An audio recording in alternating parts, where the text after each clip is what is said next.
Allez, il est 14h35, on est toujours sur Bourse Live, les rencontres, 3e édition. On est ensemble pour cette première table ronde des rencontres.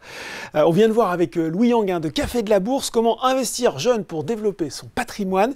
Et bien on va continuer à rester dans cette thématique avec ces tables rondes, justement, investir aujourd'hui dans la croissance de demain. Une façon de dire que les jeunes actifs doivent commencer à investir tôt s'ils veulent tirer les fruits du développement des entreprises. Mais même si la période Covid semble avoir amené une nouvelle génération sur les marchés, les enquêtes pointent aussi souvent que les jeunes actifs ne s'intéressent pas forcément à la bourse et aux sociétés cotées par manque de temps, de connaissances, lit-on souvent, par manque d'envie aussi. Alors, vrais arguments ou clichés qui ont la vie dure? Eh bien, on va en parler justement avec nos invités de cette table ronde. Hugo Ferrand, notamment jeune investisseur, qui pourra nous dire les raisons qui l'ont poussé à se lancer sur les marchés et s'il a réussi d'ailleurs à convaincre ses amis. Bonjour. Bonjour. Camille Leca, à ma droite, responsable ESG et finances durables chez Euronext, nous expliquera ce qu'Euronext, justement, capte de ses attentes des nouveaux investisseurs et comment la société de bourse peut y répondre. Bonjour Camille. Bonjour à tous. Et enfin, Eric Aymar, PDG d'ID Logistique. Là voilà cette belle histoire de croissance puisque ID Logistique, en plus d'afficher un très beau parcours boursier, vient de faire son entrée sur le SBF 120. On verra justement quelle place tient l'actionnariat individuel pour accompagner les entreprises dans leur transformation. Bonjour Eric. Bonjour. Alors, on va commencer par Hugo, tiens, justement, puisque c'est vous, le jeune investisseur, c'est vous qui représentez un peu cette nouvelle vague de l'investissement. Comment vous êtes tombé dedans dans la marmite en étant tout petit ou à un moment vous vous êtes dit tiens j'y vais, c'est pas un réflexe naturel, déjà on peut se le dire Hugo. Non, c'est pas naturel. Après tout petit je sais pas parce que j'avais 16 ans, donc on va dire au lycée. D'accord. En fait moi j'ai vu mon frère regarder un portail d'information boursier sur Orange et là j'ai vu plein de courbes dans tous les sens, du rouge, du vert, des plus, des moins, des pourcentages et je comprenais absolument rien. Et je me suis dit, waouh, ça a l'air compliqué, j'ai quand même envie de creuser un petit peu à quoi ça sert tout ça. Mon frère m'a expliqué les grandes lignes, ce que c'est que la bourse, quelles sont les valeurs, comment ça varie. Et là, je me suis dit, ok, j'ai envie d'essayer, sauf qu'à 16 ans, j'avais pas d'argent. Et surtout, ça me faisait quand même très très peur parce que je comprenais rien. Et donc là, je me suis dit, je vais essayer virtuellement. Et donc, je suis rentré sur une plateforme qui s'appelle ABC Bourse. D'accord. En fait, vous pouvez créer un portefeuille virtuel. Et donc là, j'ai fait ça pendant un an. J'ai acheté, vendu des actions. J'ai perdu beaucoup, mais bon, c'est pas grave puisque c'était virtuellement. C'était virtuellement, plutôt, donc c'était pas très grave. Et ensuite, après un an, je commençais à un peu comprendre comment ça variait. Et là, j'ai commencé mes études à Nantes. Et donc, j'ai pris 4 amis étudiants et je leur ai dit est-ce que ça vous dirait qu'on commence à investir ensemble? Comme ça, en fait, on peut commencer avec des petits montants et surtout, on peut se partager nos connaissances, notre compréhension de l'univers boursier. Et donc, en fait, on a créé un club d'investissement à nos 18 ans. On était 5 amis. On a commencé avec des petits montants, parce qu'on a commencé avec 50 € chacun. D'accord. Et en fait, on a ouvert un compte titre ordinaire, on a chacun mis ses 50 €. Et tous les mois, on se réunissait pour acheter, vendre nos actions. Et on a fait ça jusqu'à cette année. Enfin voilà, moi je suis sorti du club d'investissement, mais le club existe toujours. Donc déjà, la première chose, c'est qu'on peut dire qu'on se dit souvent, la bourse, c'est compliqué, c'est pas accessible. 50 € pour mettre le pied à l'étrier, si je puis dire, déjà, ça peut suffire. C'est ça. Donc là, c'était 5 x 5, donc 250 €. Il y avait un petit peu de cumul. Mais même, ça dépend des courtiers, mais on peut rentrer avec une somme qui est quand même abordable pour un jeune. Et alors, question moi qui m'intéresse, quelles sont les premières actions que vous avez achetées et pourquoi? Oui, nous les premières actions c'était vraiment des produits, en fait on voulait acheter des produits, des services qu'on connaissait de notre quotidien de jeunes. Donc on avait acheté du Sanofi parce qu'on connaissait, on avait acheté du Bouygues parce qu'on connaissait, on avait acheté du Thales, vraiment des entreprises qu'on connaissait. Et ça, c'est vrai que c'est quelque chose que je continue à faire parce que il y a beaucoup de sociétés cotées, il y a plein de produits financiers. Et je trouve que quand on est néophyte, quand on débute, un petit peu l'indispensable, c'est quand même d'aller vers des services, des produits du quotidien, des industries qu'on peut surveiller et qu'on peut comprendre. C'est un peu l'investissement à la Warren Buffett finalement, le sage de Mac qui dit il faut investir dans ce qu'on connaît, dans ce qu'on comprend. C'était ça au départ l'objectif. C'était ça. Est-ce qu'après vous avez pris des positions un petit peu plus risquées, un petit peu plus spéculatives justement? Oui, un petit peu, notamment pendant les cracks liés au Covid. On a pris des ETF Donc voilà, donc les ETF pour investir avec un produit financier dans plusieurs, on va dire, sous-produits pour s'exposer différemment. Et on a investi voilà, sur des marchés tels que le CAC 40 dans sa globalité. Et ça nous a permis en fait, de couvrir nos positions pendant que les marchés baissaient. Pendant le... donc il y a déjà des techniques un peu élaborées de couverture et autres. Voilà, mais oui, mais c'était après plusieurs années. Donc au début, c'était pas ça, mais à la fin, effectivement, on a acheté d'autres produits tels que des ETF pour aller un petit peu plus loin. Camille, les ETF, c'est une bonne solution quand on est jeune investisseur, qu'on débute, qu'on veut finalement aller vers une solution qui est peut-être plus simple à comprendre, à appréhender? Alors, ce qui est pas mal dans les ETF, c'est que ça permet d'être exposé sur un portefeuille qui est beaucoup plus large. Donc, on diversifie son risque, donc ça fait moins peur. On rappelle peut-être pour les plus novices que c'est qu'un ETF. Hugo l'a expliqué, mais on peut bien sûr. Poser les bases. Un ETF, c'est un produit financier qui reproduit un indice. Et cet indice, il a été défini en fonction de règles qui sont variées. Il peut être sectoriel, il peut être sur une thématique ESG, il peut être sur une thématique pays, il peut être sur une thématique continentale. Et il va refléter, par exemple, si c'est un indice sur, je sais pas, le secteur de la santé en Europe, il va y avoir une sélection de 10, 20, 30, 50 sociétés de ce secteur-là en Europe cotées. Et du coup, en investissant un petit ticket, l'investisseur particulier, et donc le jeune investisseur en l'occurrence, peut avoir un petit peu de l'ensemble de ces sociétés-là. Et donc, il est exposé à une tendance.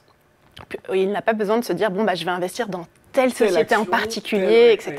Bon. Après, ce qui est intéressant, c'est d'ailleurs ce par quoi vous aviez commencé, Hugo, c'est de regarder aussi ce qu'on appelle le stock picking. C'est de choisir des sociétés en raison de leur histoire, de leur trajectoire de croissance, de la conviction qu'on peut se faire sur leur histoire. Ce qui est intéressant, c'est de regarder les deux. Et ça permet vraiment aux jeunes investisseurs de progresser. Est-ce qu'on regarde aussi les valeurs moyennes quand on commence, Hugo ? Oui, on l'a fait. On l'a fait. On a fait du Claranova, du Ubisoft. C'est même de la petite valeur, ça, comparé à Ubisoft. Oui, voilà, c'est vrai. Oui, pardon. C'était des différentes tailles de capitalisation. Mais effectivement, on a fait ça parce qu'en fait, déjà, on voulait. Enfin voilà, faut se diversifier. Il faut aussi se diversifier dans les tailles des entreprises qu'on a dans son portefeuille. Et puis surtout, par exemple, Ubisoft, c'est quelque chose qui nous parlait nous, les jeux vidéo. On voyait quels jeux ils allaient sortir, quels jeux étaient en préparation. Donc on a investi dans des plus petites valeurs. Oui. La logistique, ça vous parle ? La logistique. Attention, vous savez, Eric et Marc à côté de vous. Un petit peu. Je connais rapidement, j'ai déjà vu passer la valeur. Je ne l'ai pas eu dans mon portefeuille, mais pourquoi pas. Vous avez loupé quelque chose parce que j'ai fait mes comptes avant de venir. Idée logistique, c'est plus 43% sur 3 ans, plus 80% sur 5 ans, plus 594% sur 10 ans. Moi, j'ai envie que vous me racontiez un petit peu justement, puisqu'on est là aussi pour parler de ça, la croissance, cette croissance demain, cette histoire de croissance, d'idées logistiques, alors que la société a fait son entrée début du mois de juin dans le SBF 120, Eric. À peu près 10 ans après notre introduction en bourse en 2012. Alors, un mot sur notre métier. Alors, notre métier est à la fois le plus vieux métier du monde parce que depuis que le commerce existe, il y a des gens qui s'occupent de transporter un colis à un autre endroit. Et en même temps, il a beaucoup changé dans on va dire, les 15 dernières années. La raison, on la connaît tous parce qu'on est tous des consommateurs, c'est qu'aujourd'hui, quand vous allez dans un supermarché et que vous voulez acheter une moutarde, vous avez 15 références, 20 références, alors qu'il y a 15 ans où il y en avait une ou deux. Et tout ça, ça a généré de la part des industriels, de la part des distributeurs, des e-commerçants, le besoin d'avoir une organisation logistique beaucoup plus sophistiquée, parce que finalement, pour une consommation qui augmente, quand elle augmente de 1 ou 2% par an, on a multiplié le nombre de références, et donc il a fallu mettre derrière un savoir-faire et un engineering beaucoup plus complexe, et donc c'est à ce moment-là où les métiers de la logistique ont émergé. Et puis on ne veut plus attendre non plus, Eric. Pardon ? On ne veut plus attendre. Et alors, c'est le deuxième élément, c'est qu'en plus d'avoir beaucoup plus de produits de référence qu'il y a 20 ans, en plus on veut les avoir tout de suite. Donc finalement, ce métier un peu de back-office, d'arrière-cour, où finalement on allait mettre des palettes dans un hangar, c'est devenu un métier à forte valeur ajoutée pour les clients, et donc des entreprises comme les nôtres se sont mis un peu dans cette vague et en ont bénéficié. Alors notre spécificité idée logistique, c'est qu'on a toujours depuis le début, et on n'a pas changé depuis la création de l'entreprise il y a une vingtaine d'années, on s'attache à des grands clients très internationaux, et parce qu'on est persuadé que ces clients ils voudront un petit peu organiser leur logistique, vu le niveau d'investissement en termes de systèmes d'information, de marketing, qui veulent avoir des partenaires qui, quelque part, les accompagne dans le plus grand nombre possible de pays. Et nous, on a choisi cette voie-là, et donc on a eu la chance d'avoir des grands partenaires, des gens, que ce soit des gens comme Carrefour, des gens comme Auchan, des gens comme Kingfisher, et puis maintenant beaucoup des gens comme Amazon ou des grands commerçants, qui finalement, quand ils ont trouvé un partenaire qui les accompagne dans plusieurs pays, ben, il leur ouvre la porte pour de plus grands pays. Et donc on continue d'être un petit peu sur cette vague. En plus, vous l'avez dit, Eric, et je pense que c'est peut-être pas forcément, les gens qui nous regardent, on peut peut-être pas forcément conscience, vous êtes à la croisée de tous les enjeux du moment. C'est-à-dire que ce soit la robotisation, l'innovation, on le disait, parce qu'on se dit, vous l'avez dit, la logistique, bon, finalement, c'est transporter les cartons d'un point A à un point B, c'est plutôt simple. Sauf que il a fallu changer les entrepôts, il a fallu les robotiser, il faut regarder le bilan carbone de sa flotte, il faut être sûr que les gens qui travaillent dans les entrepôts le font dans de bonnes conditions. Vous avez tout à fait raison. C'est plusieurs sujets qui arrivent et qui sont à chaque fois quelque part des défis, des challenges, et qui donnent l'occasion, quand on est prestataire, de pouvoir assez rapidement monter dans la cour des grands quand on arrive à cocher les différentes cases que veulent les grands clients. Et par exemple, les cases ESG sont devenues des cases aujourd'hui indispensables pour nous, où nos clients savent bien. Beaucoup de choses. Ici, je crois même sur votre site, voilà, il y a une rubrique entière RSE qui est dédiée aux ensembles. Alors exactement, ça fait partie. Un grand compte aujourd'hui qui souhaite confier sa logistique à un prestataire, il va lui demander qu'est-ce que vous allez faire comme effort en termes de bilan carbone, qu'est-ce que vous allez faire comme effort en termes de recyclage des déchets d'emballage, qu'est-ce que vous allez faire en termes de gestion sociale. Et donc voilà, on est à des croisées d'un certain nombre de chemins, et c'est pour ça qu'on a de belles perspectives pour des jeunes qui veulent investir dans la logistique. Voilà, donc c'est à la fois un vieux métier, que les gens disent oui, c'est un métier de transport, tout ça, pas tellement. Et puis au contraire, la vérité, elle est beaucoup sous-jacente et beaucoup plus forte et beaucoup plus, on va dire, à potentiel que quelquefois l'image que l'on peut en avoir. Hugo, on dit les jeunes, il faut qu'ils donnent du sens à leur épargne, l'extra-financier, la RSE, c'est hyper important maintenant. Alors on le voit, parce qu'effectivement, on ne veut pas financer les grandes entreprises du CAC 40 parce qu'on juge qu'elles polluent trop. Est-ce que ça, c'est un peu vrai, complètement vrai, ou est-ce qu'on n'est pas un peu dans le cliché que finalement, la performance, c'est aussi un truc pas mal quand même? Je pense que c'est vrai avec des nuances. Alors allons-y, nuançons alors. Déjà, le vrai, je pense, c'est oui, les jeunes veulent donner du sens à leur épargne. Après, je pense qu'on peut s'en réjouir. C'est plutôt une bonne nouvelle que ma génération prenne en main sa vie financière. Ça, c'est bien. Après, voilà, je pense qu'il ne faut pas non plus tomber dans les clichés, comme quoi on va tout arrêter d'un coup, etc. Parce qu'en tout cas, moi, de mon expérience, quand je discute avec des amis de mon âge, que ce soit dans mon école ou dans ma famille, voilà, on veut des sociétés qui sont respectueuses des critères extra-financiers, de l'environnement, etc., mais pas au détriment de la rentabilité. Parce que voilà, la bourse, c'est un placement, c'est le placement le plus rentable sur 30 ans, et on veut quand même garder ce critère de rentabilité du cours de bourse et du dividende. Donc je pense qu'il faut allier les deux. Et je pense que c'est tout à fait possible. Mais après, oui, je pense que les jeunes prennent beaucoup plus en compte qu'avant, justement, ce dans quoi j'investis et pourquoi je choisis telle valeur et pourquoi j'en exclus d'autres. Par exemple, il y a une semaine, je discutais avec un ami qui me disait moi, j'ai acheté du Alstom. Voilà, j'ai vu qu'ils ont lancé le train à hydrogène. J'y crois, je trouve ça génial. Donc j'investis dedans. Super, très bien. On parlera hydrogène d'ailleurs avec Air Liquide ce soir sur le stand, donc vous voyez comme tout ça se tient. Comment vous faites concrètement justement parce que l'autre reproche qu'on fait c'est « Oh là là, mais les sociétés en fait elles font des jolis rapports » et je vous interrogerai après Camille là-dessus qui me regarde, en couleurs magnifiques sur leurs engagements, mais c'est du greenwashing, c'est pas vrai. Comment vous regardez concrètement ce qui vous semble honnête, transparent dans cette démarche de plus de responsabilité? Oui, je trouve ça à titre individuel très difficile. D'accord. Parce qu'en fait, on est noyé dans l'information. Donc nous, on se nourrit avec YouTube, d'autres réseaux sociaux, parfois les médias un peu plus classiques, mais voilà, beaucoup de digital. Et en fait, là, on a une myriade d'informations qui sont devant nous. Certains influenceurs nous promettent qu'on va devenir millionnaire et qu'on va arriver à Dubaï. Avec du Bitcoin. Voilà, exactement. Donc on a vraiment beaucoup de choses. Je pense qu'on est quand même une proie facile parce qu'on débute, on est jeune. Il y en a qui veulent se servir de nous, donc c'est pas facile de voir ce qui est vrai ou faux. Et surtout, les critères ESG, ça peut rapidement devenir assez complexe, donc c'est dur. Donc personnellement, je prends des choses qui sont faciles à comprendre, que je lis dans la presse macroéconomique et qui, à titre individuel, me satisfont. Par exemple, j'ai vu que Air Liquide et Total Energy se lancent ensemble dans la production de stations hydrogène pour recharger les poids lourds. Je trouve ça intéressant, intelligent. À titre individuel, j'y crois. Je me dis, hop, je renforce mon investissement dedans. Mais voilà, ça regarde que moi, mais moi j'ai envie de rester sur des choses simples. Ah oui, c'est toujours le côté passionnant de ces choses, parce que vous voyez, par exemple, aujourd'hui, dans notre métier, c'est très frappant dans notre activité, c'est qu'il y a 5 ans, 4 ans, la plupart des spécialistes du camion étaient persuadés que l'hydrogène serait l'énergie de demain. Oui. Et avec des bonnes raisons. Hein.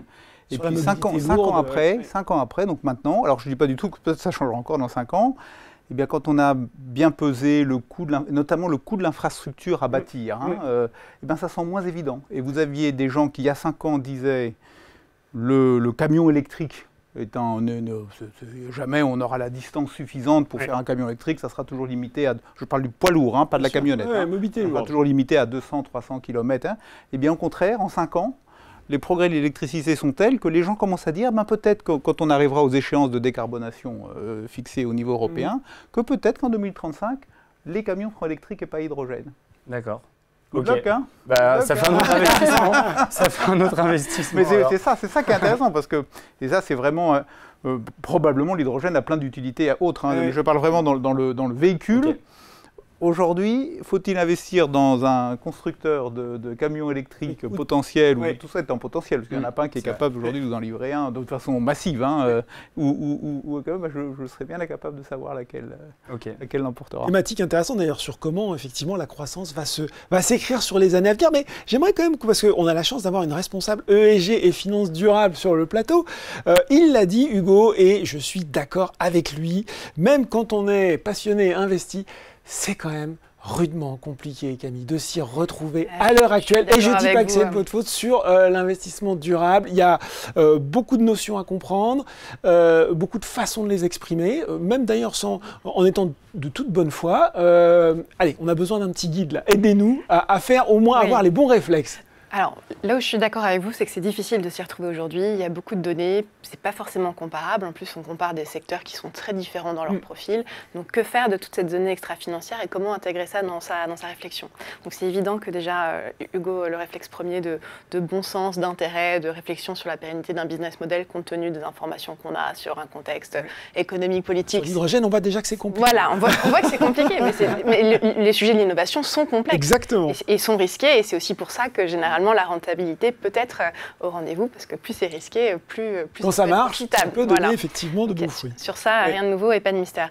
Sur l'ESG, alors déjà peut-être une petite touche d'espoir, c'est que l'Union européenne s'est saisie de ce sujet, et que ça soit sur le greenwashing, sur la façon dont les sociétés communiquent sur la donnée extra-financière, sur la façon dont on va pouvoir la comparer, il y a des énormes chantiers réglementaires qui sont en cours, qui vont arriver très prochainement, et donc qui devraient aider bientôt et dans les années à venir, non seulement les investisseurs particuliers, mais aussi tous les professionnels de marché à pré-mâcher, structurer, faciliter des tableaux de comparaison sur des thématiques sectorielles, sur toutes ces données-là. Donc déjà, ça arrive.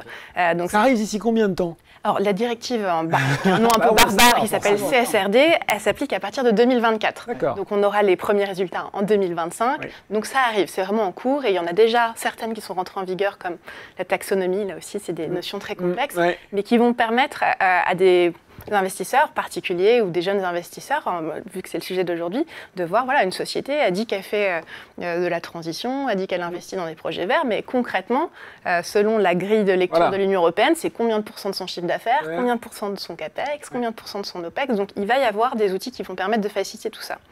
En attendant, parce que du coup, voilà, tout ça... On investit maintenant, voilà. Et on investit maintenant. On peut faire plusieurs choses. On peut déjà essayer d'utiliser des experts tiers parties qui ont essayé d'avoir une vision un peu globale et là aussi de préstructurer ça. C'est ce que font les agences de notation extra-financières. Donc du coup, ça permet aussi de comparer sur un secteur donné les performances des sociétés, de voir peut-être des axes de vigilance ou de progrès qui ont été faits et puis surtout de s'alerter et d'identifier les sujets précis. Je pense qu'aujourd'hui, c'est le mieux qu'on puisse faire. Et puis bien sûr, s'intéresser aux enjeux globaux que traverse la planète, que traversent nos sociétés, parce que la révolution ESG, ça va être un schisme assez structurel dans la façon dont les sociétés sont organisées. Oui. Est-ce que c'est une question globale autour de la table, répond qui veut, est-ce que c'est pour vous quand même le critère qui sera déterminant pour ramener les jeunes sur les marchés boursiers? Peut-être que je peux commencer. Je ne sais pas si ça sera... Pardon, allez-y. Je trouvais que ce que disait Hugo était tout à fait le bon équilibre. Il faut faire attention au bon équilibre. C'est-à-dire que, mais ça c'est vrai de tout sujet nouveau, c'est que quelquefois, quand on voit des entreprises qui ne prennent plus que ces critères ESG comme quelque part ligne de conduite de leur stratégie, eh ben, moi ça me fait peur. Parce que au final, une entreprise est là pour gagner de l'argent. Et pourquoi elle gagne de l'argent? Pas pour faire plaisir à eux, parce que ça doit financer sa croissance. Et que quand on oublie ça, ou quelquefois quand on utilise l'ESG pour cacher ça, c'est par exemple très présent dans la sphère publique. On vous explique qu'il faut investir, alors ça gagnera, ça perdra des milliards, mais on sait bien qu'en fait ça va s'arrêter au bout d'un an. Voilà. Quand on subventionne un Perpignan-Rungis qui représente 20 camions à l'année, on sait que ça va s'arrêter, que tout ça, ça n'a aucun sens. Et donc voilà, donc si à un moment donné, on oublie qu'une entreprise est là pour gagner de l'argent et financer, pas pour le plaisir, mais pour financer, payer ses salariés, financer sa croissance, voilà. Mais néanmoins, on sait bien qu'il y a une ligne de crête qu'il faut tenir parce que c'est à la fois l'attente des concitoyens, donc des consommateurs, donc de tout le système, et puis c'est l'élément réglementaire. Et alors là, c'est là où je trouve que les marchés financiers, qui souvent, notamment en France, c'est moins le cas sans doute dans d'autres pays, sont souvent assez facilement critiqués, etc. Je trouve que comment dire, la vérité vient un peu des marchés financiers. C'est-à-dire que ces critères où très les entreprises, vous savez, elles sont là pour gagner leur vie. Donc elles sont là pour dire n'importe quoi du moment qu'elles gagnent des contrats. Et ben, à partir du moment où ça devient encadré, où on a des critères qui deviennent précis, mais on commence à ramener l'église au milieu du village. On commence à dire, bon voilà, nous, idéologique, qu'est-ce qu'on a dit? On a dit, on va diminuer de 40% notre taux d'accident du travail en 2027. Voilà. On est à quel taux aujourd'hui? On est plutôt bon, mais on va dire, ça c'est précis. Chaque année, les gens viennent dire, voilà, on rentre dans des choses qui sont concrètes, qui sont précises, durables, mesurables. Hein, et puis si on ne tient pas, on se sent. Voilà. Et c'est un petit peu le mérite d'avoir cet éclairage. Alors, le système est très lourd, la fameuse taxinomie bruxelloise pour les entreprises de notre taille. J'allais le dire. Au départ, on se dit, c'est pas possible, il va falloir remplir des tableaux. Mais néanmoins, ça va mettre de la rationalité dans ces éléments et ça va nous permettre d'éviter les gens qui racontent un peu n'importe quoi et qui oublient qu'à la fin, on est là pour gagner de l'argent. Il y a eu des cas récents qu'on connaît tous. Une entreprise, elle est là d'abord pour gagner de l'argent et ensuite, bien sûr, en parallèle, répondre à des critères. Et je pense que c'est un peu ce que disait Hugo tout à l'heure en disant c'est un bon regard d'une réalité. Une entreprise qui ferait complètement abstraction des sujets de développement durable, eh ben, elle risque de sortir très vite de son marché. Puis une entreprise à l'inverse qui ferait exactement l'inverse, alors là, elle sortira de façon certaine. Donc il faut que chaque entreprise doit trouver sa ligne de crête et de façon un peu rationnelle. Voilà ma réponse à cette question. Oui, et puis je suis tout à fait d'accord, il ne faut pas se tromper de sujet. Finalement, l'ESG, ça mesure quoi? Toutes ces data points, ils ont vocation à faire quoi? Ils ont vocation à mesurer la durabilité, la soutenabilité d'un business model. Donc finalement, pour une corporate, c'est une approche risque. Est-ce que je suis exposé à un risque d'échec produit si je ne réponds plus aux attentes des consommateurs? Si demain, il y aura des crédits carbone à payer qui font que mon business model ne sera plus rentable, c'est une approche risque. Les deux doivent pas être opposés. Exactement.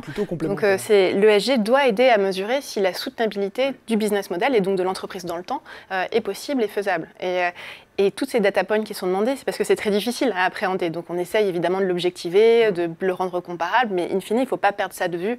L'objectif, c'est de vérifier si l'entreprise va pouvoir être solide. Et en fait, c'est pas nouveau comme attente et comme besoin des investisseurs. C'est juste qu'aujourd'hui, ça se pose sur des thématiques qui n'existaient pas ou qui n'étaient pas identifiées il y a 20 ans, 30 ans, exactement.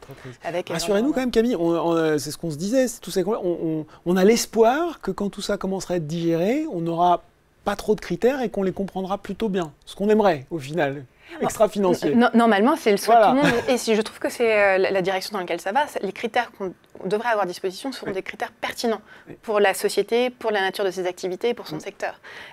Si je prends l'exemple d'Euronext, qui est une infrastructure de marché, finalement, nos taux de déchets sont assez peu pertinents par rapport à l'énergie qu'on va utiliser pour faire tourner nos data centers. Donc il faut que la donnée qui soit disponible soit pertinente pour que les investisseurs puissent prendre leurs décisions en connaissance de cause. Alors là aussi, question à toute la table, ça m'intéresse vraiment parce que autour de vous, vos amis, vos connaissances, alors pas ceux qui sont dans votre club d'investisseurs, parce que je me doute qu'ils ont assez bien compris, ou pas vos collègues de travail, Camille, ou pas non plus les autres chefs d'entreprise, mais les jeunes investisseurs, les amis que vous pouvez avoir, quand vous leur parlez de vos métiers, ou en tout cas de votre goût pour la bourse, qu'est-ce que ça leur parle? Ça leur semble ringard, intéressant, risqué? Qu'est-ce qui ressort des gens qui ne sont pas forcément sensibles en premier abord au marché financier? Je vais commencer avec vous, Hugo. Alors, ringard, je sais pas. Mais ce qui est sûr, c'est que ça... Encore une fois, pas vos potes, hein, qui investissent avec vous des actions. Vous vous retrouvez en soirée, vous dites « moi je fais des actions », et vous dites c'est vrai qu'on nous répond plutôt « moi j'ai acheté tel crypto, voilà, j'ai été sur Lydia Trading, j'ai fait d'autres choses comme ça ». Donc c'est vrai que c'est pas ce qui attire le plus aujourd'hui. Après, moi, je ne vois pas de défiance, je ne vois pas de rejet de cet univers-là. Parce que c'est ce qu'on nous dit aussi souvent. C'est « Ah là là, la bourse, c'est mal, les entreprises, c'est mal, c'est pour spéculer. » Je suis désolé, hein, on va mettre le 6 jeux sur la table, c'est pour spéculer. Et moi, je ne veux pas mettre mon argent en bourse. Mais déjà, il y a l'usage qu'on en fait. En fait, il y a cet univers-là, il y a plein de manières d'investir. Il y a à spéculer. Oui, on peut spéculer. Moi, à titre individuel, avec le club d'investissement que j'ai monté, on a très peu spéculé parce qu'effectivement, on ne comprend pas vraiment à quoi ça sert de profiter d'une hausse ou d'une baisse de marché très rapide et juste s'enrichir. Objectivement, ça ne sert à rien. Nous, ce qui nous intéresse, c'est de rester 5-6 ans sur des entreprises qu'on connaît. Ça, on trouve ça intéressant. Donc déjà, je pense qu'il y a aussi l'usage qu'on fait de ça. Et après, je pense aussi que mes amis, etc., sont rattrapés par la vie, qui est que quand on a notre premier salaire, à un moment, on va réussir à mettre X euros de côté. Une fois qu'on a fait notre épargne de précaution, voilà. Qu'est-ce qu'on fait après? Qu'est-ce qu'on fait? Alors certes, il y a la voiture à acheter, il y en a qui pensent à acheter des appartements, mais voilà, il y en a quand même qui arrivent à mettre un petit peu de côté.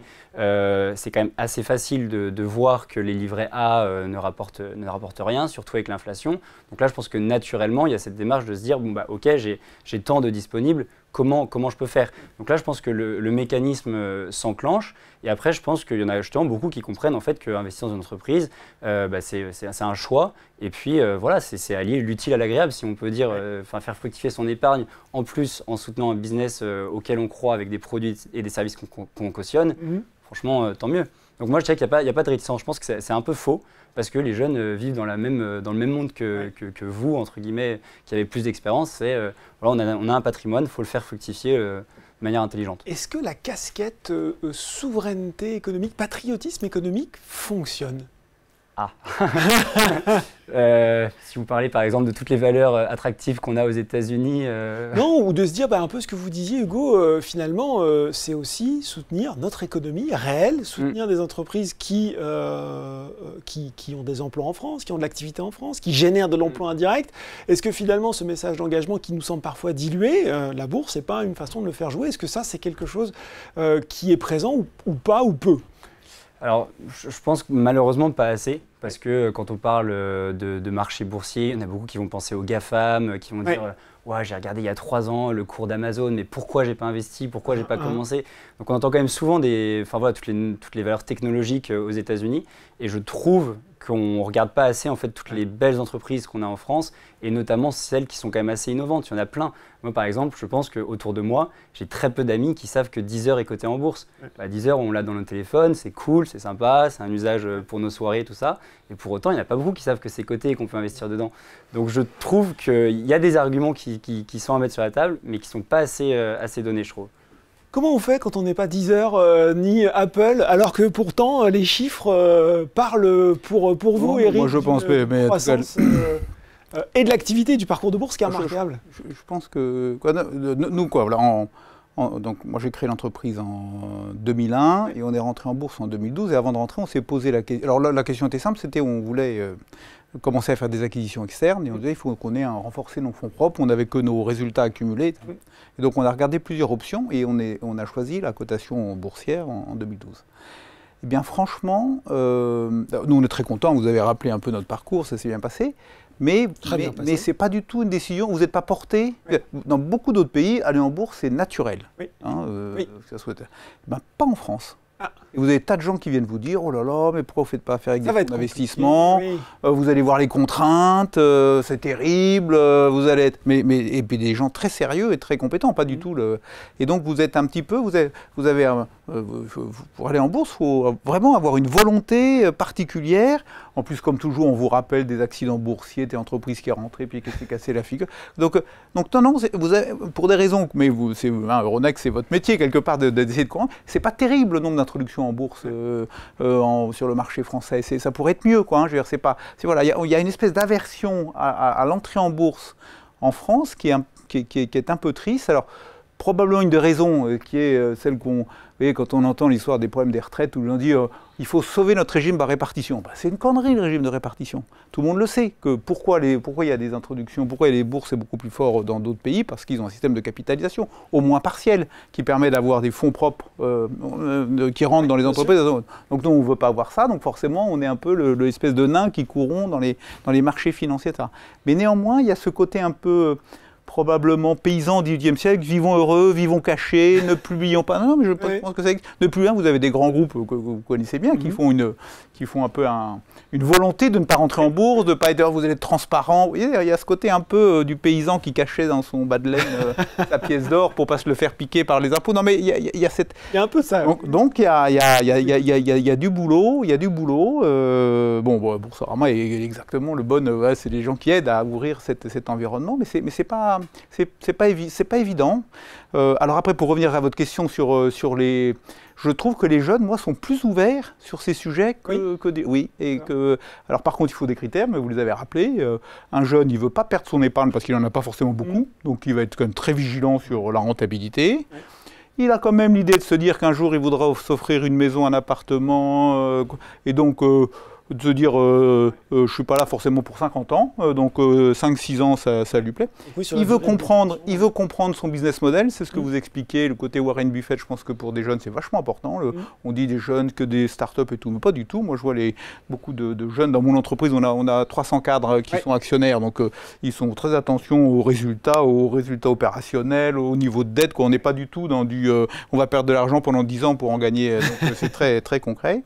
Et puis, je pense qu'il y a un dernier élément, c'est un peu ces critères qui a un certain sens, que l'entreprise, elle apporte à la fois dans ce qu'elle vend en interne, voilà, qu'elle ait une vision, qu'elle ne soit pas un coût. Hein, voilà. Et je vois plutôt, moi j'ai beaucoup d'espoir, en tout cas je le vois, les jeunes qui sont chez nous, sont plutôt des gens qui sont plus volontaristes dans les investissements boursiers, que quelque part des générations plus anciennes qui disent vivons heureux, vivons cachés, ne mettons pas d'argent dans ces trucs où il faudra qu'on explique tous nos résultats. Voilà, c'est ma version un petit peu décalée peut-être du sujet sur les générations. Le jeune est plutôt pour moi plus ouvert à des opérations de cette nature que des gens peut-être plus âgés.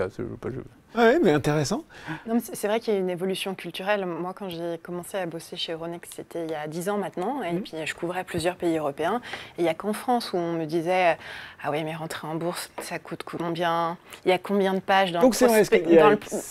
Ça change. Il faut convaincre les investisseurs. Il y a combien de pages dans le prospectus?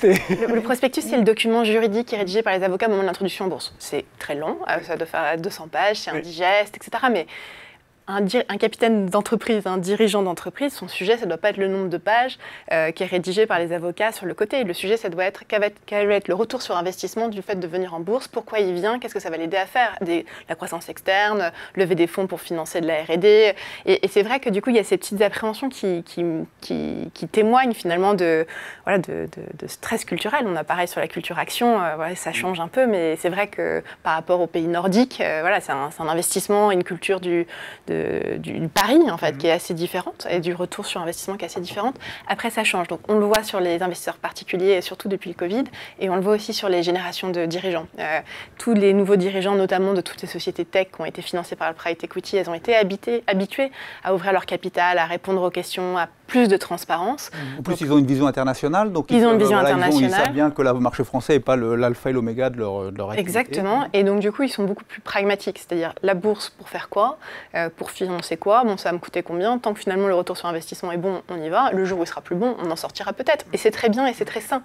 Donc moi, je suis aussi plutôt optimiste, tant sur les nouvelles générations de dirigeants qui viennent, qui vont enrichir une cote qui est déjà très riche, qu'on oublie aussi, parce que moi, vous me demandiez tout à l'heure qu'est-ce qu'on trouvait peut-être un peu dommage, etc. Je trouve qu'il y a une assez mauvaise connaissance de la part des actionnaires particuliers de la richesse de la cote française, vu qu'on est en France, avec toutes ces magnifiques PME, ETI cotées, innovantes. On pense souvent aux très grands groupes, on en a de très beaux, mais il y a aussi toutes ces entreprises qui sont innovantes, qui ont des parcours de croissance. Idem Logistics en est un très bel exemple. La question arrive finalement, c'est-à-dire qu'on a l'impression, et encore peut-être plus depuis le début de l'année, qu'on a effectivement, quand on parle de la bourse, on parle du CAC 40, et quand on parle du CAC 40, en fait, on parle de 4 entreprises qui en ce moment tirent la croissance, du luxe, et on se dit, ah mais toutes celles qui sont à côté, finalement... Il y a 900 sociétés cotées en France. 900. Donc il y en a des toutes petites, il y en a des très très grandes, et il y en a de toutes les tailles, de tous les profils, pour tous les profils d'investissement, et certaines qui ont des croissances qui sont absolument incroyables. Et là où je rejoins le propos d'Hugo tout à l'heure, c'est que je pense que les jeunes actionnaires ont envie de projets enthousiasmants. C'est quand même fantastique de pouvoir investir dans une entreprise qui va disrupter, je sais pas, je vais prendre des exemples qui sont très connus, qui travaillent sur le cœur artificiel, qui travaillent... Carmat, pour ne pas... Carmat, par exemple.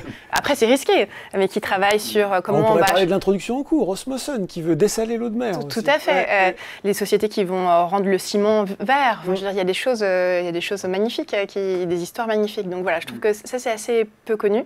Mais voilà, et on peut penser qu'avec des investisseurs qui sont de plus en plus ouverts, aujourd'hui, c'est des pépites qui vont être remis en lumière.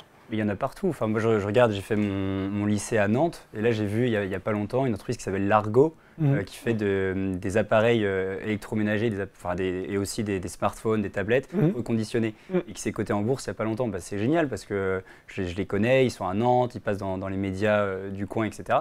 Bah, c'est génial, je peux investir chez eux facilement, quoi. Donc, et le pari de conviction, vous êtes prêt à le faire, c'est-à-dire de dire finalement, j'accompagne une société qui est justement cette croissance de demain, qui est sûre, on l'a vu, elle est incertaine, on ne sait pas comment les choix d'innovation vont se faire. Vous êtes prêt à faire le pari de conviction au risque peut-être là aussi de perdre? Alors là, en risque très limité, parce que j'ai pas grand-chose à mettre et surtout je peux pas m'autoriser de perdre beaucoup, mais là, en l'occurrence, l'action, elle est à moins de 3 €. Je peux commencer juste un tout petit montant et puis si ça se passe bien, je rajouterai au fur et à mesure. Mais c'est déjà pour enclencher la réflexion de me dire ça y est, je suis investisseur, je m'intéresse aux nouvelles qui sortent, etc. Mais je peux le faire pour des tout petits montants au début. Je ne suis pas convaincu, moi, que ça soit... Il y a des cas spécifiques qui peuvent parfaitement justifier, mais moi, je ne vois pas, en tout cas de mon usage personnel, en tout cas de mon entreprise sur le sujet, la bourse est quand même un moyen, pour des bonnes raisons de contrôle, assez lourd. Et donc les entreprises toutes petites qui se donnent le mal d'aller se coter en bourse, on se dit mais finalement l'énergie du dirigeant, est-ce qu'il ne devrait pas être consacré à d'autres choses? Donc moi, je parle de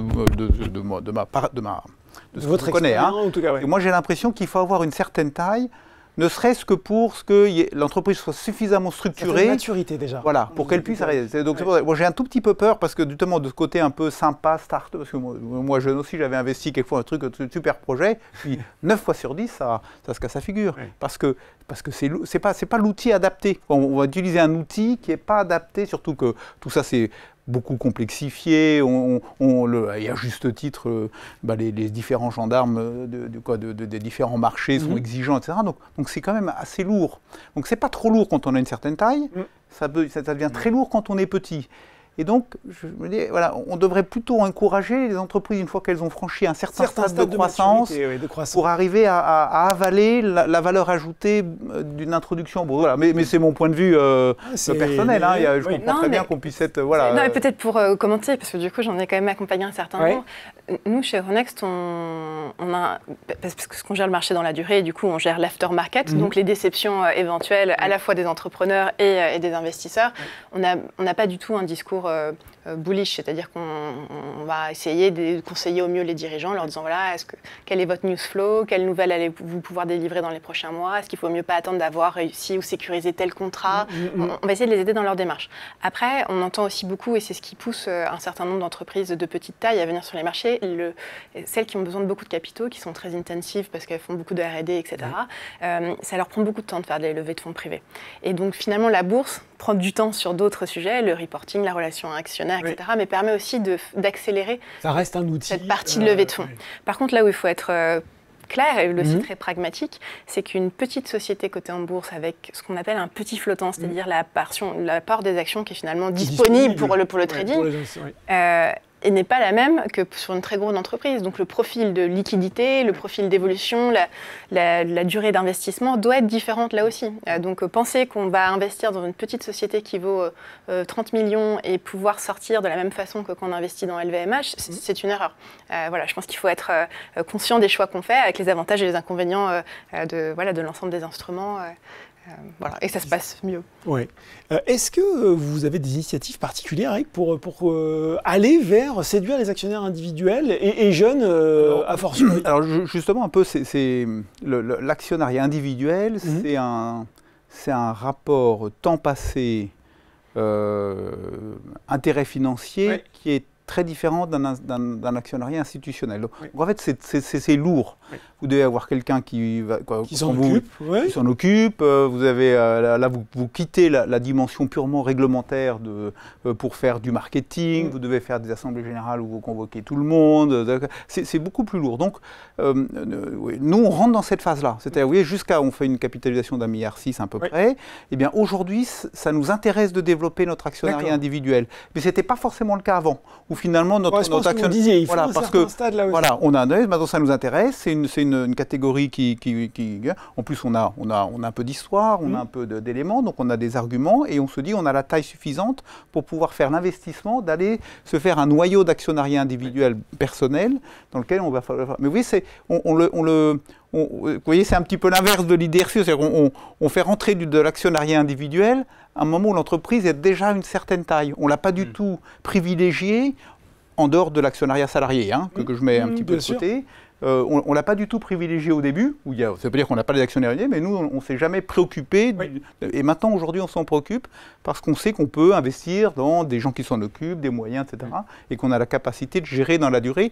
Parce que quand vous êtes entré en bourse et que vous avez une vision long terme, tout ce que vous faites, vous savez que vous êtes cranté. C'est-à-dire que ce que vous commencez à faire à un moment donné, vous allez devoir le faire dans un an. Si vous faites un one-shot et que vous faites une belle assemblée générale avec des petits fours, avec des grands, et puis que l'année d'après, vous ne faites rien, c'est une catastrophe en termes d'image. Donc, vous êtes obligé de faire... Donc, voilà. Donc, nous rentrons aujourd'hui dans cette problématique d'actionnariat individuel en ayant un plan d'action. D'ailleurs, merci pour Sorabin de nous permettre de lancer.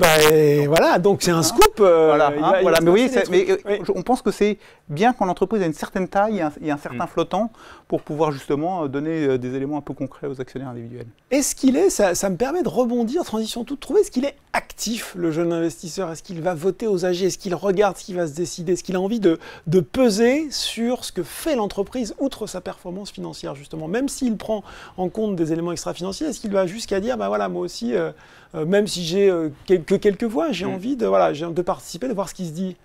Alors, avec mes amis du club d'investissement, on a voté. Et puis mes amis qui ont des clubs, enfin des portefeuilles à côté du club d'investissement votent aussi, mais souvent confient leur pouvoir. Et moi, vraiment par curiosité, j'y étais. Même avec pour les petits fours.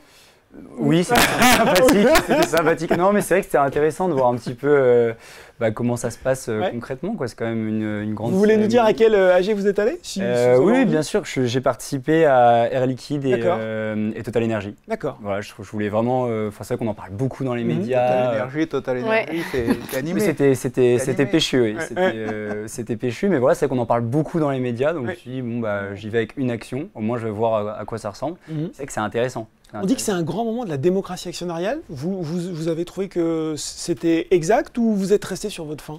Je suis resté. Moi, j'ai une action, donc c'est. Non, mais au-delà peut-être de votre droit de vote sur le déroulement de l'AG, est-ce que vous avez l'impression pendant ce moment-là d'avoir été au cœur de la stratégie de l'entreprise et d'avoir compris les grands choix qu'elle opérait? Là, moi, j'y ai pas participé, mais en tout cas, on peut poser une question au PDG, donc c'est quand même intéressant parce qu'il n'a pas vraiment le choix d'y répondre, il ne peut pas vraiment se dérober, il est obligé d'expliquer. Et là, c'est vrai que les questions étaient ouvertes pour tout le monde, en fait. Ceux qui étaient plutôt partisans de la stratégie de l'entreprise, ses détracteurs, donc je trouve ça assez intéressant. Et puis après, c'est vrai que quand on prend des sociétés comme Air Liquide qui ont un tiers de leur actionnariat qui est détenu par des petits porteurs, on se dit, alors c'est un peu théorique, mais si chacun utilise son droit de vote, ça fait quand même un gros pouvoir décisionnel. Et ça, après, est-ce que tout le monde le fait? Je ne sais pas, et la question c'est comment on peut encourager à utiliser les droits de vote. Mais c'est sûr, moi, vous parliez tout à l'heure de la souveraineté économique, par chauvinisme, je trouve que c'est bien aussi de se dire, en fait, c'est des Français qui détiennent les entreprises françaises, plutôt que des fonds qui sont ailleurs. Donc il faut encourager ça, je pense.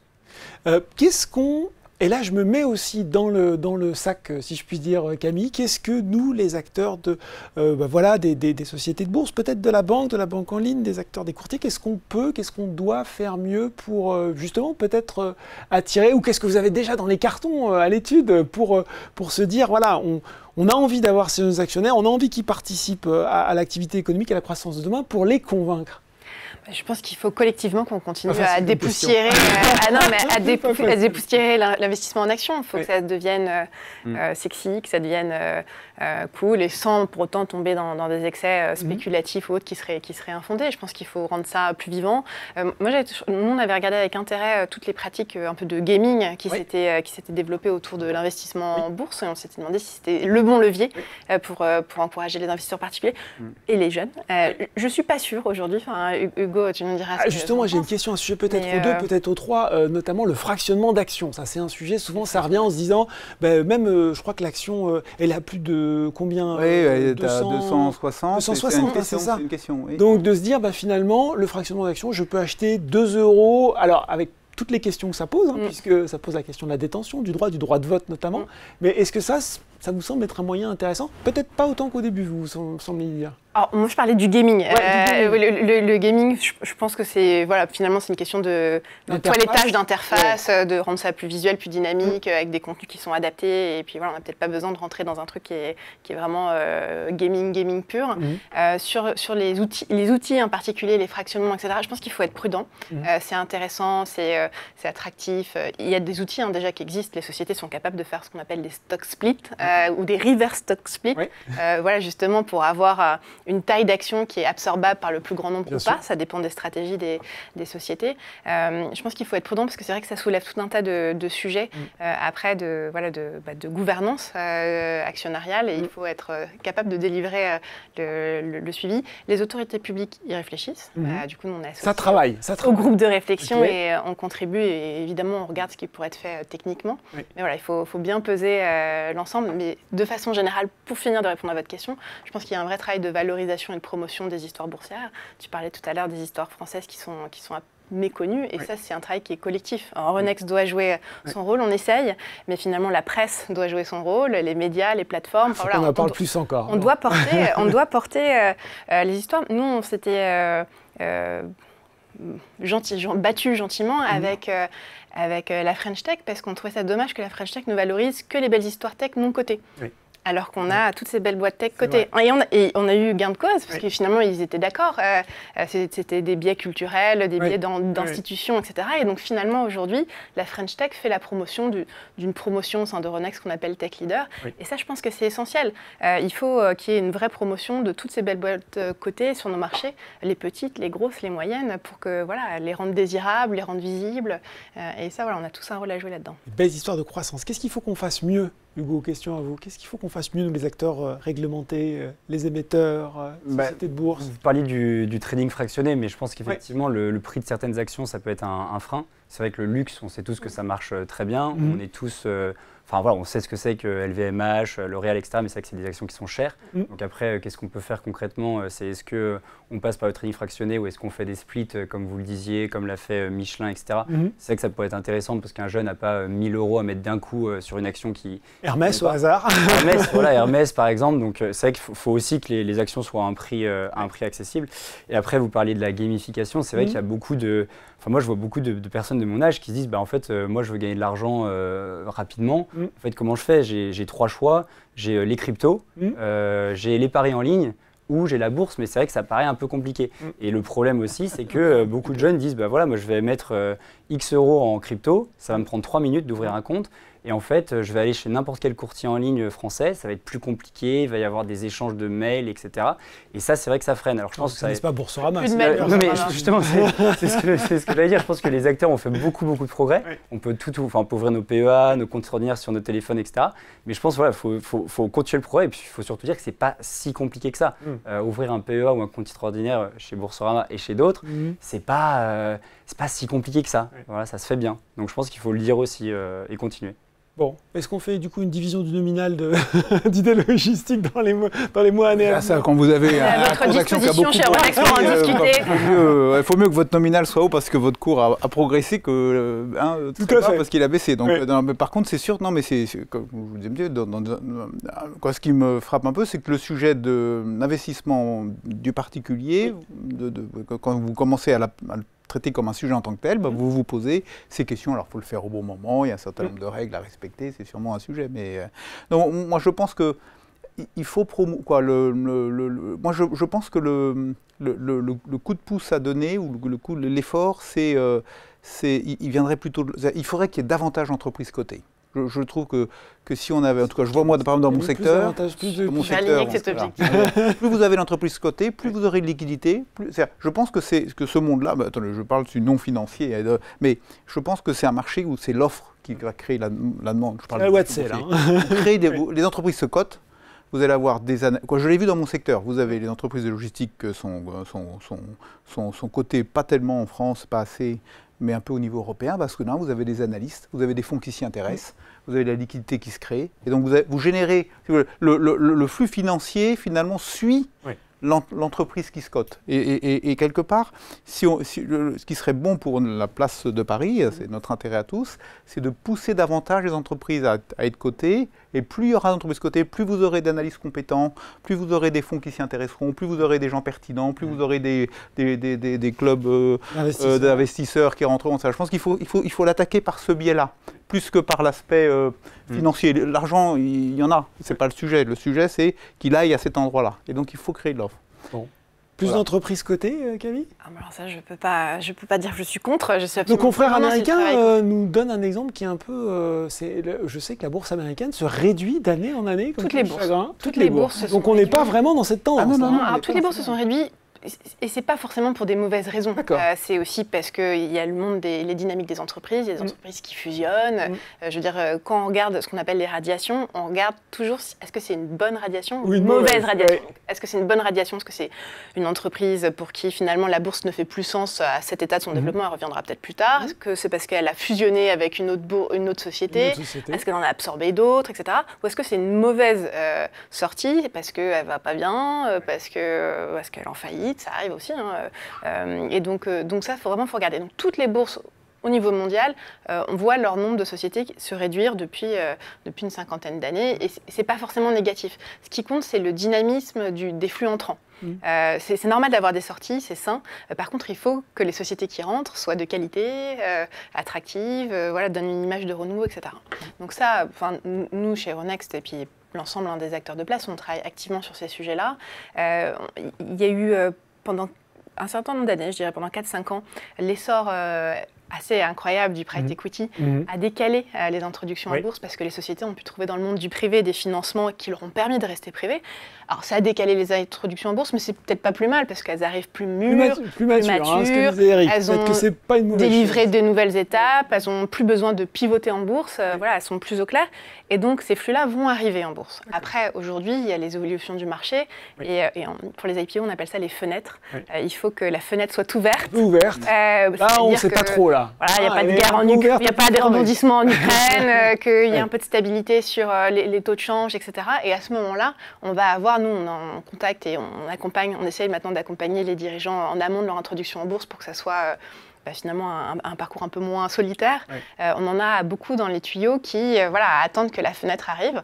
Après, il faut que la fenêtre arrive parce que ces sociétés-là ont des besoins de financement, de croissance, et que si jamais la fenêtre ne s'ouvre pas au moment où elles en ont besoin, elles chercheront d'autres solutions. Mais en tout cas, il y a beaucoup de sociétés dans les tuyaux, j'espère qu'ils se concrétiseront dans les IPO. Et c'est plutôt beau, nous on en a fait l'expérience, c'est complètement aussi un peu à l'inverse des idées reçues.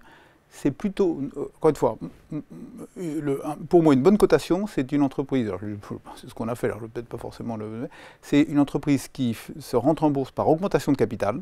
Quand c'est une entreprise qui veut vendre une partie de son capital, on a toujours le doute de se dire est-ce qu'ils font ça Ils veulent ça pour sortir. Le prix est bon. Et c'est plutôt bon de le faire quand le marché est bas. Ou en tout cas pas trop.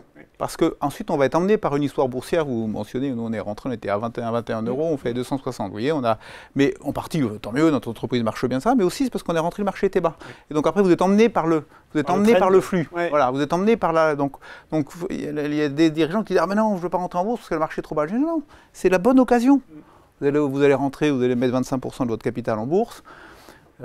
Si votre marché il est trop bas de 10 ou 15%, vous allez sur 25%, vous allez perdre 10%, c'est pas... Mais par contre, vous allez partir de bas, et donc quand le marché va se repartir, est-ce que le marché est au bas ou ça, c'est compliqué de savoir aujourd'hui. C'est ça, timer le marché, ça reste mais en tout cas, quelquefois, le dirigeant qui rentre en bourse, il a le raisonnement dans le mauvais sens. Il faut plutôt rentrer quand le marché est bas, pour être attractif pour ses actionnaires, et emmener tout le monde, puis après vous avez une belle histoire boursière, et ça continue. Voilà. Le cas d'espèce que vous décrivez est le scénario idéal, parce que ce que le dirigeant vend au marché, c'est une histoire de croissance. Donc si on commence en ayant laissé de l'air au cours de bourse, pour qu'il évolue positivement, parce qu'il y a des bonnes nouvelles à venir, parce qu'on n'est pas rentré au max du max, c'est le mieux.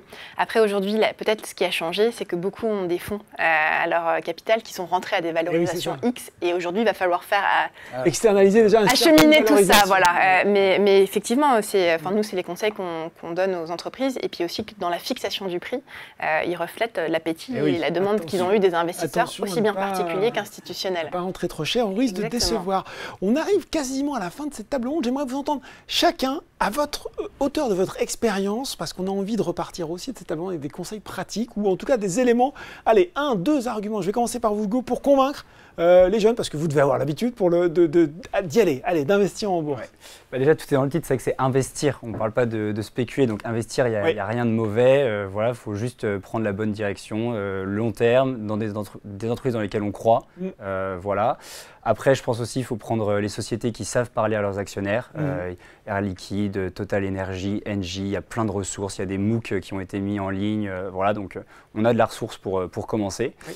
Et puis après, je pense aussi qu'il faut se dire qu'on peut commencer avec des petits montants, notamment quand on va chez des courtiers en ligne. Il y a tous les néo-brokers, mais voilà, il y en a en France qui sont très bien. Il y a les Easy Bourse, Bourse Direct, Boursorama. C'est des concurrents là. Non mais voilà, il y a le choix, et on peut rentrer voilà, chez Boursorama. Moi j'ai un compte titre ordinaire chez Boursorama. C'était simple. Et voilà, faut pas penser que c'est mauvais. Pas si compliqué que ça. Et faut se dire aussi qu'il y a une histoire d'horloge qui tourne. Le PEA c'est 5 ans. Plutôt on ouvre un PEA chez Boursorama, plutôt le compteur s'enclenche et on va vers une fiscalité avantageuse. Donc faut pas trop tarder et faut pas se dire que c'est mauvais. Au contraire, on choisit des entreprises dans lesquelles on croit. Ouais, à condition de ne pas le laisser dormir, le fameux PEA. Voilà. Eric, 2 conseils, vous, que vous auriez envie de donner. Alors moi, je pense qu'aujourd'hui, il faut investir dans une entreprise dans laquelle on est certain que, on n'est jamais certain, mais on pense que dans les 10 ans qui viennent, on est sur un secteur qui va se développer. Je pense que dans un contexte quand même assez incertain, il faut investir dans une entreprise qui est internationale, qui peut pondérer un peu des bonnes et des mauvaises nouvelles sans qu'elles soient liées sur un marché unique, donc plutôt des entreprises internationales. 3, une entreprise quand même qui porte un projet, donc qui soit quand même les sujets ESG, que ça soit... Voilà. Et voilà. Je crois que c'est ces 3 critères qui, pour moi, sont les éléments du bon investissement, en tout cas d'un investissement dans lequel on a un peu minimisé le risque. Ont une bonne vision du secteur d'avenir et ça un élément d'internationalisation qui, je pense, est fort dans des contextes mondiaux qui sont compliqués. Et puis un projet quand même, comme vous l'avez très bien dit, de durabilité. On oublie souvent dans le monde qu'on a eu le développement, la sustainability, c'est la durabilité. C'est une entreprise qui se dit, dans 5 ans, dans 10 ans, cette entreprise, elle a les moyens, dans le contexte qui va changer, d'être là. Voilà, c'est un peu ça ma vision. Camille ? Je suis d'accord, déjà, avec ce que dit avant. Non, alors, moi, je trouve que pour commencer, et pour que ça soit concret, l'investissement en action n'est pas quelque chose de théorique, il faut prendre un secteur qui nous intéresse, parce que ça va être plus facile de suivre le news flow, on va avoir plus de goût pour comprendre pourquoi là, le cours il a augmenté, pourquoi il a baissé, ça veut dire quoi, etc. Donc, moi, je conseille aux jeunes actionnaires de prendre une thématique qui leur plaît. Il y a forcément en bourse des sociétés qui exercent 900 sociétés cotées. Exactement. Et ensuite, voilà, après d'apposer un autre filtre de critères sur la durabilité, la communication, etc. Mais commencez par une verticale qui vous plaît. Après, vous pourrez sophistiquer plus tard comme Hugo et vous mettre sur des secteurs qui vous semblent prometteurs ou d'avenir sur lesquels vous avez moins de goût. Mais commencez par quelque chose qui vous intéresse vraiment. Je pense que c'est la version la plus simple. Et puis le deuxième conseil, mais ça, je reviens à ce qui a été dit avant, c'est lancez-vous. Le PEA sur Boursorama, moi quand je l'ai ouvert, il fallait mettre 10 €. Alors 10 €, on peut pas grand-chose. Mais commencer avec 50 € pour essayer, voir ce qu'on appelle avoir du skin in the game, franchement, c'est pas cher payé, quoi. Vous allez voir, ça devrait vous plaire normalement. Ça devrait vous plaire. Moi, j'ai retenu en tout cas. Voilà, on prend date en ouvrant un PEA dans une entreprise qu'on aime et avec une présence internationale qui va lui permettre de faire face à un monde de plus en plus compliqué. Voilà déjà ce qu'on pourrait résumer de cette table ronde très riche sur laquelle on a appris et compris, j'espère, beaucoup de choses. Merci à vous tous de nous avoir expliqué pourquoi il fallait investir tôt pour capter la croissance demain. Merci beaucoup. Merci à vous. Et Bourse Live, c'est fini pour cette table ronde, mais ça continue tout de suite. Donc restez avec nous pour la prochaine conférence. À tout de suite.